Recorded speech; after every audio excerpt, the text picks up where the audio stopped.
Hi Ron, how are you? I'm good, Tim. Good. Couple things I wanted to chat with you about. Now we've been meeting for about the past 8 weeks in terms of coaching, in terms of some of your customer service skills. And about the first 60 days, we talked a lot about building greater relationships with our customers, and I think you've done a phenomenal job of that. The second thing we started to talk about is dealing with angry customers. As you and I both know, we just rolled out a new product. It's created a lot of challenges for our customer service department. And I wanted to find out from you where you think some of the challenges are coming towards you in terms of customer interactions. Well, I haven't had a whole lot of time to sit down with the software itself, so Okay. I don't know that much. And when questions come at me regarding the actual operation, I'll admit it kind of floors me. Okay. And give me an example of something that's really put you in a position where you felt very awkward, maybe uncomfortable, maybe angry, maybe uneasy, but what is the typical scenario that puts you in that position? Well, if somebody calls with a general question about something, I can usually lead them through that.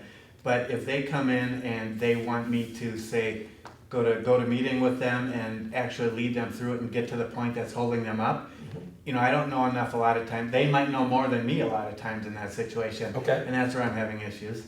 How does the customer interact with you? Are they happy? Are they distracted? Are they ready to get off the phone? I mean, how would you describe the reaction? Well, they're not happy. I would say it goes from being distracted initially to being unhappy at the end because they don't feel that I've got the knowledge to show them where the issue is arising. Would you characterize them as being angry?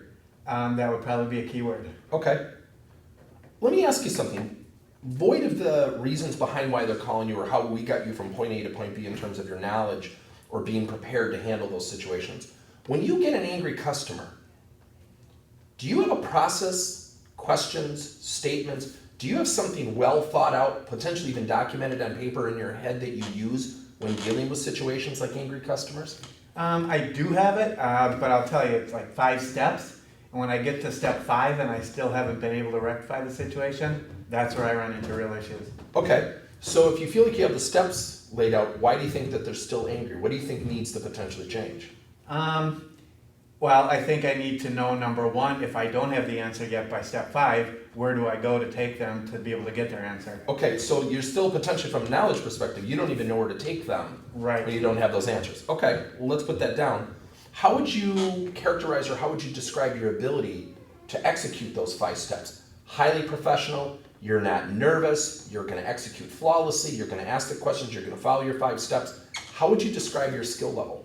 I would say, like on a scale of 5, it's probably a 4. So with those 5 steps. Okay. But like I said, once I get beyond that 5th step or at that 5th step, then it's kind of, well, where do I go now? How do you, when you get to that 5th step, how do you feel emotionally? What, agitated, nervous? Like my 8-hour day is done already, even though it's only 10 minutes on the job. Okay. Well, what if we did this? What if we took those 5 steps? What if we practiced them with a couple peers? Because I gotta believe you're not the only one experiencing this. Because one of my thoughts is I think you'll get more comfortable not only practicing it, but number 2, what I'm hearing you also say is you don't even know where to take them when you get to that 5th step, and you kind of just, and I'm putting words in your mouth, you kind of just sit there and it hangs. Mm-hmm. Okay, interesting. Now what you just saw was a person who has an anxiety, a person who has a nervousness or potentially a fear associated with angry customers.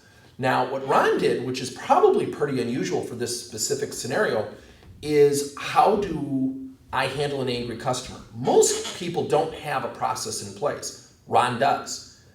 Then I thought, is Ron really skilled at doing that? And he rated himself a 4, voluntarily rated himself a 4 out of a 5-point scale. But what he also said was that I get to level 4 or 5, I don't know where to send them. So what's interesting about that is he's still lacking something from a knowledge perspective. So again, when you're coaching, knowledge, skill, and behavior, if you follow that progression, you're going to learn things that better position your employee. Now, when I went into this role play, and we're actually doing this just as an element of teaching, I actually didn't think he was going to come up with that. So we did not have pre-planned answers in this dramatization, if you will. And what's cool about it is he brought up that he had a 4-step process. Most people don't. So what I had to do is keep asking questions. What we really found out was he needs to practice. He's lacking confidence. The main thing is, and I'll share this with all of you, is that a lot of times when we don't have the answer, or if we get to that position where we know we don't have the answer, where to send them, we're probably coming off agitated and nervous during the process. And that may not even be recognized by Ron at this point. So again, knowledge, skill, and behavior, if you follow that progression, you're going to be in a better position. Hope it helps.